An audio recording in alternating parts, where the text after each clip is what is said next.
Hey, welcome back. We're going to do a short video today about the road to the American Revolution. And if you've ever done any of these videos before, you know that sometimes there's a little bit of folding goes into the mix. We're going to start off with a white piece of paper. And before I get going, I've got a yellow, colored pencil's fine. I've got a green, trusty green, and trusty red. We always have those two colors at hand. And, I added in a gray just for effect. Very unnecessary if you don't want to use it, but it's here and I've got it, so I'm going to go for it. So we're going to start off with this. We're going to take our paper and we're going to fold our paper just like this. And I call this hamburger style. Okay. As we look at hamburger style, we're going to take it again and we're going to fold it like this.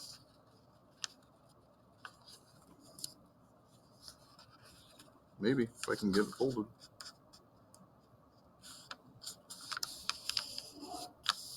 Now you got a little box. We're going to go one more time. Just like that. So now I got even a smaller box. When I unfold this thing, it's going to be broke up into 8 different sections. Now, why do I do this? I do this because a lot of people have spatial reasoning issues and they have trouble organizing information and getting it all on the same page. If we use these little creases that we've created, now we can kind of paste where we put things on the page. And at the end, we're going to have more room to do what we want to do with it. So let's go ahead and start with this. I'm going to title this. It's going to be called The Road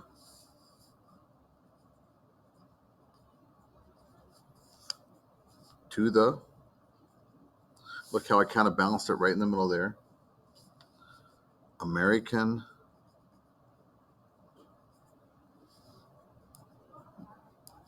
Revolution.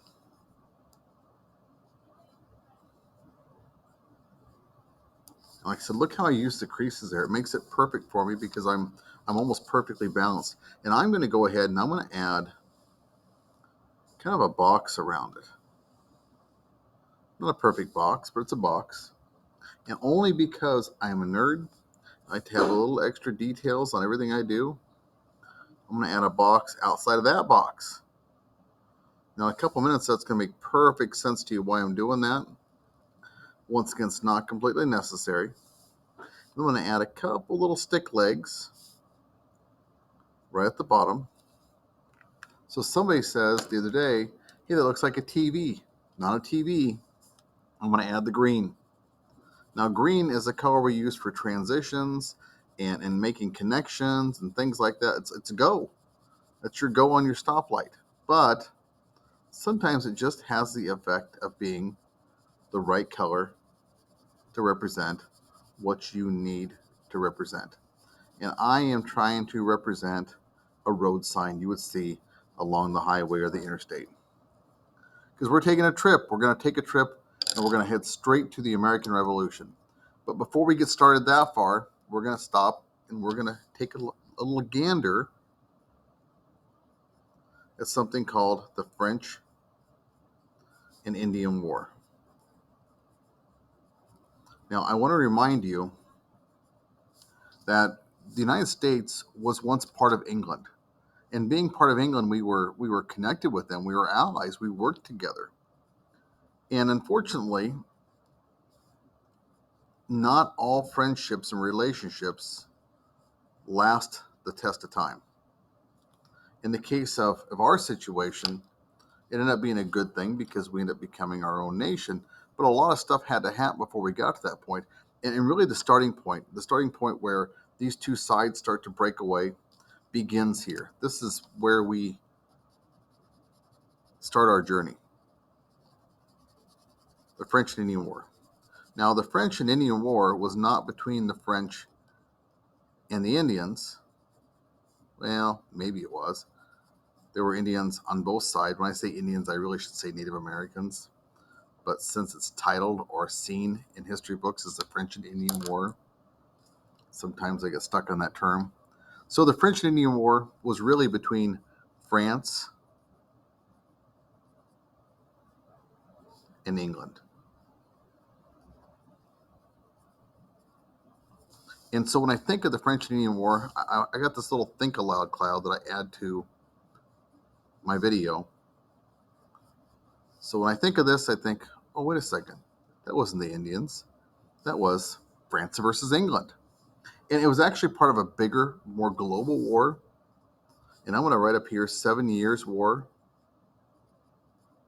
But I'm also going to write the word global. Maybe. If I can ever spell it, global. See, I really screwed that up. This is not going to be a perfect paper. That's okay. And the reason I think about this as a global war is because they were really fighting all over the place. They were fighting on the open seas, they were fighting in Europe, and of course they're fighting in the Americas. So this turns into a big, big issue. It spills over to other areas. In saying that, there's one American that kind of popped out and stood out during this time period that we noticed in the history books. And granted, a lot of things happened afterward to make us want to pay attention to him more. But if I had to pick out one name that really stood out from the colonial perspective, the colonial side, would be George Washington. Because he actually cuts his teeth as a leader during this time period.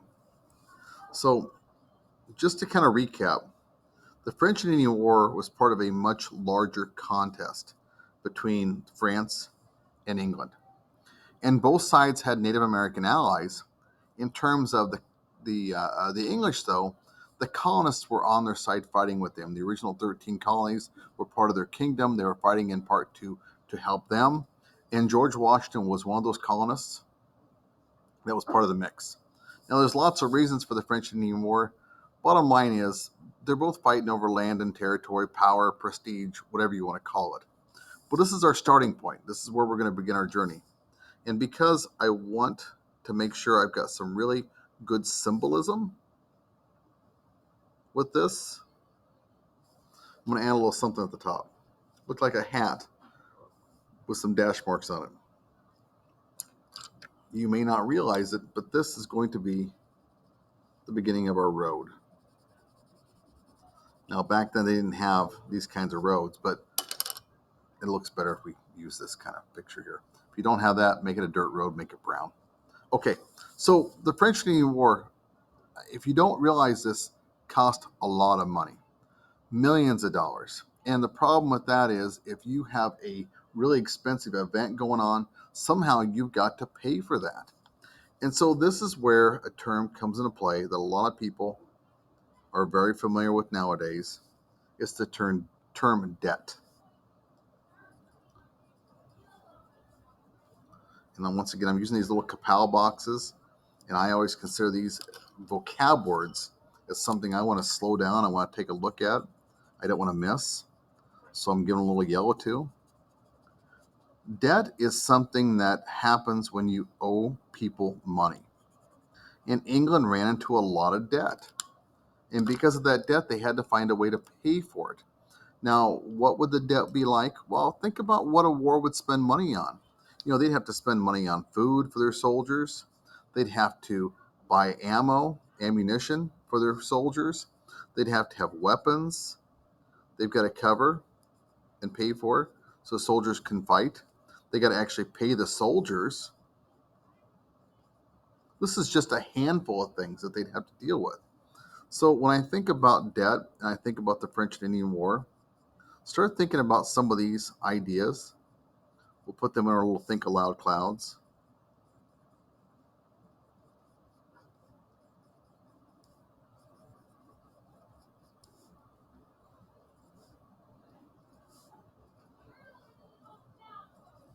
And one of the biggest, most important reasons why we are doing this way is because we've got to find ways to build connections between some of these things that have happened in history. And a lot of times when you look at history, you just look at facts, but you don't realize that there's a cause and effect process that goes into this that impacts why things happened, And this is the same thing that happens in our own lives. When you do something, it creates something else. So French and Indian War creates debt, which the resulting problem is, how do you pay for that debt? So England says, hey, we got a great idea, no problem. We're going to go ahead and we're going to just give some taxes, because taxes are the only way a government can really make money. That's their revenue. They don't have a job. They can't go out and get a part-time work. They either have to cut expenses or they have to raise money. And in the case of cutting expenses, well, the expenses are already spent. They've got the debt. It's there. They owe this money. So now they have to raise money to make the ability to pay back the debt. So as we look at this, I'm going to go back to my next crease. And just above that, I'm going to write the word taxes. See how handy these little creases are? They're working great. It's got everything divided on this side. When I take my road, I'm going to bring it right back here. It's going to work out perfect. And because taxes are a vocab word, or an important term I want to remember, I'm going to give them a little kapow box with a little yellow. And once again, taxes are required payments that people have to make to their government. In the cases of taxes nowadays, we pay income taxes, we pay property taxes, we take taxes when you go get gas. Every time you pump gas, part of that money is a tax. There's tons of taxes back then. But back then, the colonists were not used to being taxed. They were very, very autonomous, which means they managed their own affairs. In fact, for 200 years, it's called salutary neglect, where the English kind of left them alone, let them do what they want, and they made a lot of money off these colonies. But now they have to pay some money back. So they expect the colonists to help pay for this stuff. So they would issue taxes. For instance, they would have something called a Stamp Act. They would tax pretty much any piece of paper, any legal document, anything. That didn't work out. They had something called a sugar tax. They taxed sugar. They had something called the Townsend Acts, which had a lot of stuff, but I just called it glass tax because I just remember that was one of the taxes they had. So all these taxes are infuriating people. And probably the most notorious tax of them all would be the tea tax. And it's notorious, it's well known, because it's going to lead to some other things. Okay, so we've got the Stamp Act. So when I think about taxes, think about the Stamp Tax. Think about the Townsend or the Glass Act. Think about the sugar tax, which wasn't very sweet at all. That's a dad joke. And of course, the notorious, infamously famous tea tax. And as always, I'm going to make my little connection.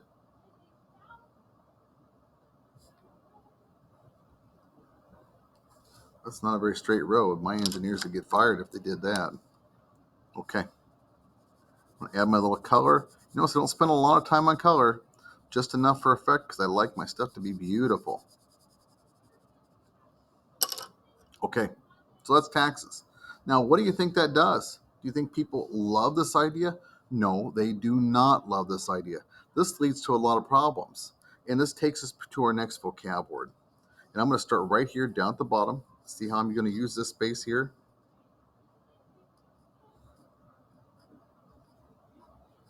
I'm going to kind of cheat to the left a little bit because I got some room over here.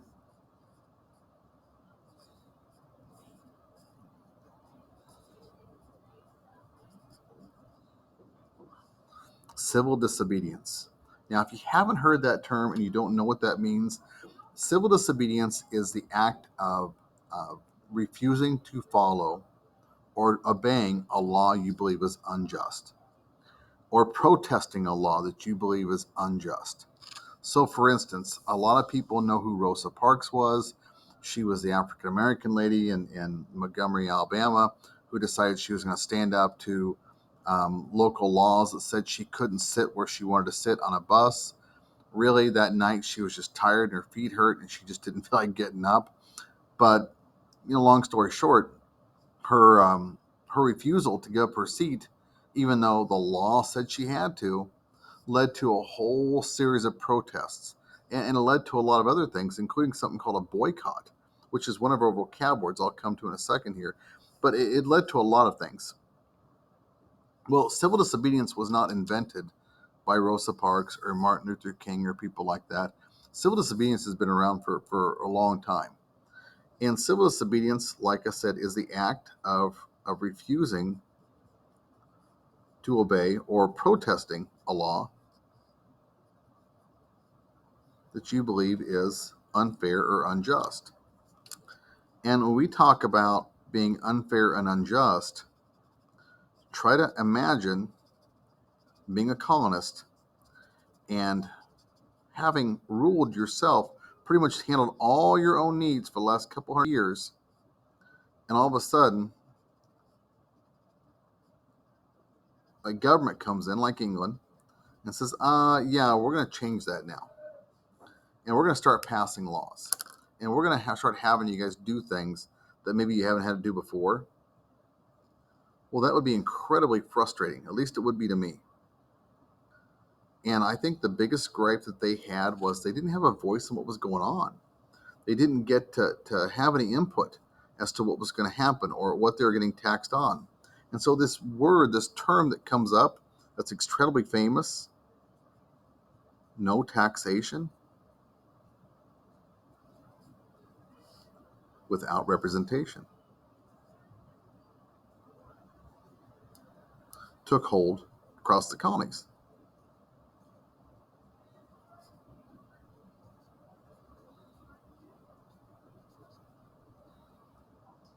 Now, that doesn't seem like a big deal. Like I said, oh, big deal, taxes. But it was a really big deal back then because people didn't get taxed. And they had their control of what was going on, local governments and how things happen. And maybe they did get taxed, but they weren't getting taxed by England. And so, yeah, frustration kicked in. So when you think about civil disobedience, think about why people were rebelling, why they were angry, why they were stepping up and standing up against the British Crown. It's because they didn't have a say in their own government. They weren't getting a voice in what was happening. So no taxation without representation is really a call to arms for people who are frustrated that they're being treated like children, is really what they felt like. And because of that, they began to boycott, just like Rosa Parks would eventually do, and so many other things we've seen in history.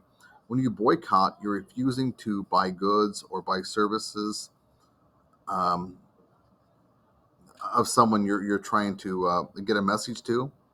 Well, the colonists began to boycott different things like sugar, like tea, whatever the case is. And this led to other frustrations. Now, civil disobedience is generally a peaceful form of protest. Sometimes it isn't always peaceful, though. At least it wasn't during this time period. And it probably meant to be peaceful, but kind of grew into something bigger or different or changed. That's the risk you run when you have an emotional debate between two sides. And when I talk about emotional debate, the Boston Massacre is a great example of emotions just running over. Now, if you aren't familiar with the Boston Massacre, it happened in 1770. And what happened was the local tax station was being guarded by a handful of British guards, troops, and a small group of people showed up and they were protesting, angry about some of the taxes that were happening. And the process, emotions got really, really heated. And somehow, some way, people started throwing things at their soldiers, and I think the soldiers hit somebody, and they just and all of a sudden a shot went off. And then when one shot off, a bunch of shots went off. And the only people holding the guns were the British. This was a terrible, terrible situation for British public relations because this went all over the colonies, how the British were attacking and mercilessly enforcing their rule and attacking innocent people in the streets of Boston. They weren't quite innocent, but on the same note, they probably didn't deserve to get shot either. So it was a big deal. Another piece of civil disobedience happened a couple of years later. It's something called the Boston Tea Party. And this is where a handful of colonists dressed up as Native Americans. It was a terrible costume. They really weren't trying to look like somebody else.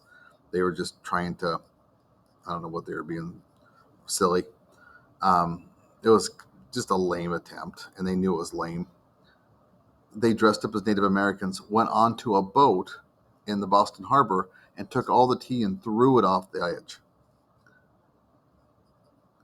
In the end, they did about $1 million worth of damage. Now, that doesn't seem violent, but they're still destroying private property, and that's not a good thing.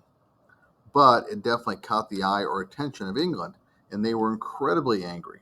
And so, as these protests grow, and they get more and more violent, or they get more and more frustrated, or people get more and more willing to do things that would be considered as pretty illegal, like destroying property, you find out that England is getting tired of it. And that brings us to our next milestone in our journey here. It's the word punishment. And I'm not going to sit here and tell you that this is probably ever going to find its way in a test, the word punishment. I think we all know what punishment is.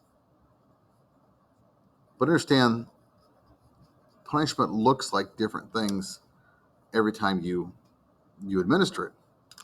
Or different people have different types of punishment, or different situations call for a different kind of punishment. Well, the English were angry, and because they were starting to see these colonists as little children, they are going to scold them and punish them and treat them like little kids. So they're going to do some things that would really, really, really bring this whole conflict to a head. And I don't know if you've ever heard of these before. I hope you have, but many people haven't. The English decided to pass a series of acts called the Intolerable Acts. Now, they call them the coercive acts because they were going to force these colonists to do what they wanted to do. But because different sides have different perspectives, the colonists would refer to these as the Intolerable Acts, because who could ever tolerate these? And this is actually a different show I've got that you can go through and watch. But the Intolerable Acts, they closed the port of Boston so people couldn't get in and out. They forced quartering soldiers in people's homes. They started micromanaging local government and taking away people's ability to have fair trials and stuff. All these different things were designed to really stick it to the colonists and get them back under control. And unfortunately, people had had control of their lives for so long that their reaction was really, really, really negative here. There's no way they were going to put up with this because, like I said, they had been enjoying self-rule for so long. Why would they ever want to go back to something that looked different? So people started standing up, and people started getting, tension started building, and this would eventually lead us to something called the Battle of Lexington and Concord.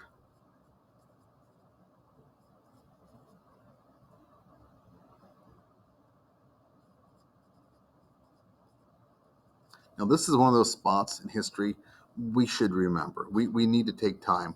We need to recognize as being a huge moment, not just in American history, but really in world history. And I always tell people that there are a lot of ideas. This whole era is kind of connected to a time period called the Enlightenment era. And the Enlightenment era was where people really started thinking and trying to using human rationale to solve problems. And they really truly believed that the human body and the human mind could do all kinds of things maybe they hadn't done before. They started looking at their relationship with God as individuals, not as just subjects to somebody else's connection to God. So the Battle of Concord is really the first step to a lot of enlightened ideas becoming reality. And I say that because this is going to open the door to our people, our colonies, deciding, you know what, we can solve our own problems, we can self-rule. And if we can self-rule, maybe we should be breaking up with England and starting our own country. So this is a big thing. This is like when it's action. It's not just talk anymore. And I'll go a step further and tell you this is pretty much the end of the idea of we're going to just get along. Because once England realizes that the colonists are ready to get a gun and fight their way through this, their reaction was to escalate and bring their own guns. And they had a lot more of them. So I want you to think about Lexington and Concord. When we do think about this, there's a poet that coined this idea. The shots heard round the world.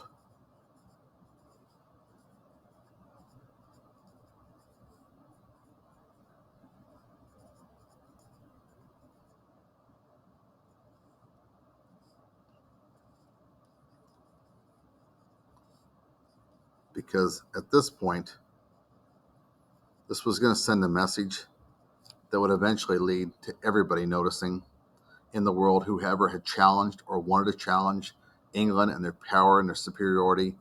This little group of colonists were ready to stand up to these English leaders or this English powerhouse.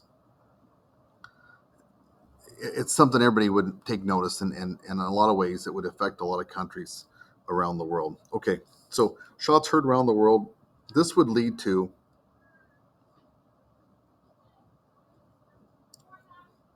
something known as the First Continental Congress.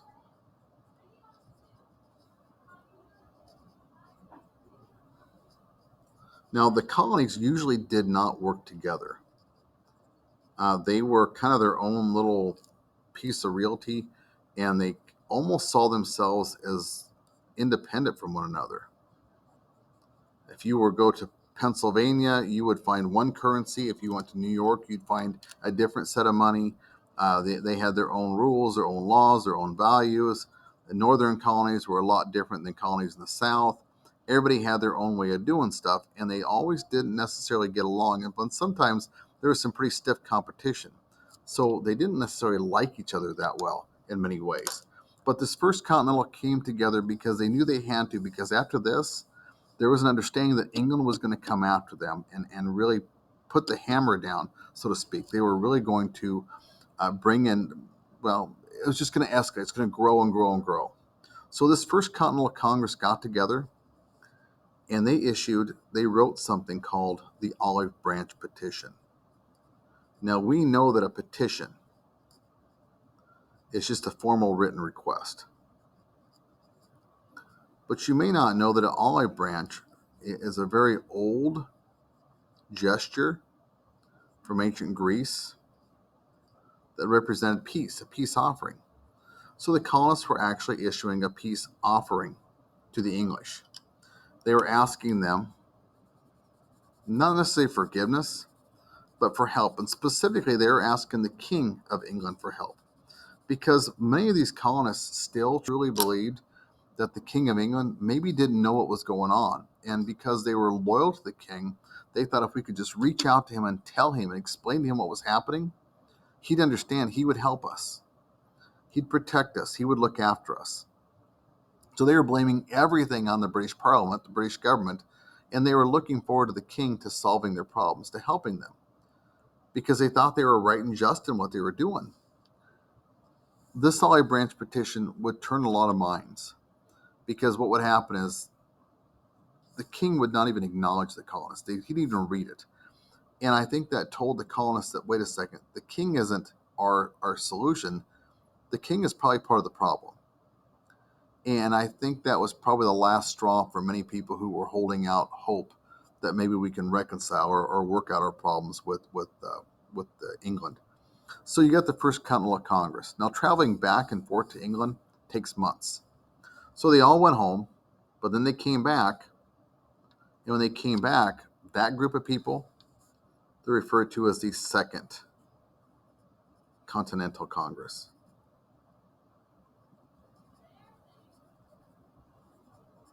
And as they're forming up,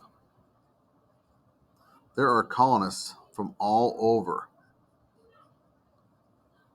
marching to confront the British in Boston.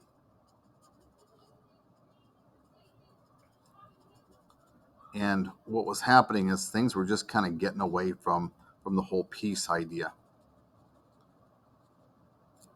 It's kind of like when you're running really fast and your legs are running too fast for your body and you just kind of tumble.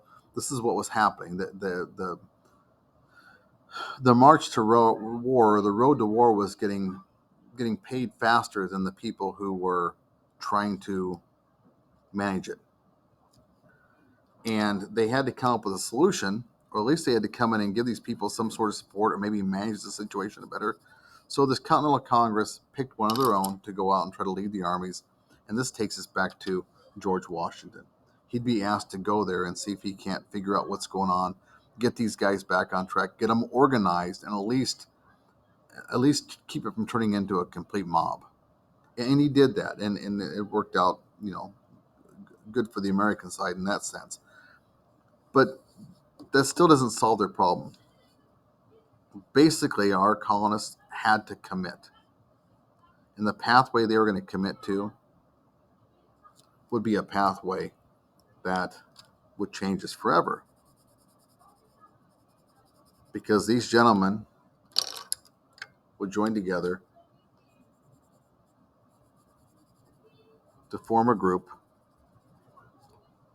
a committee, so to speak, to draft a Declaration of Independence.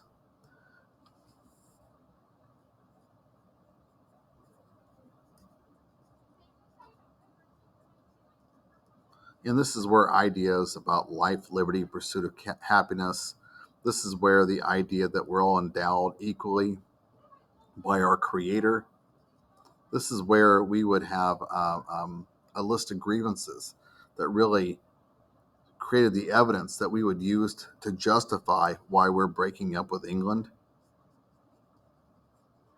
A lot of things are going on in this document. And when I end my road, I'm kind of adding some greed because everything here is leading and growing and evolving into this declaration.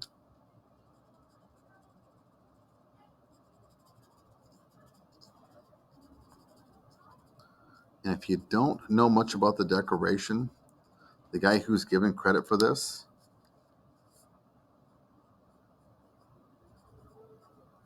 the main author, was a guy named Thomas Jefferson.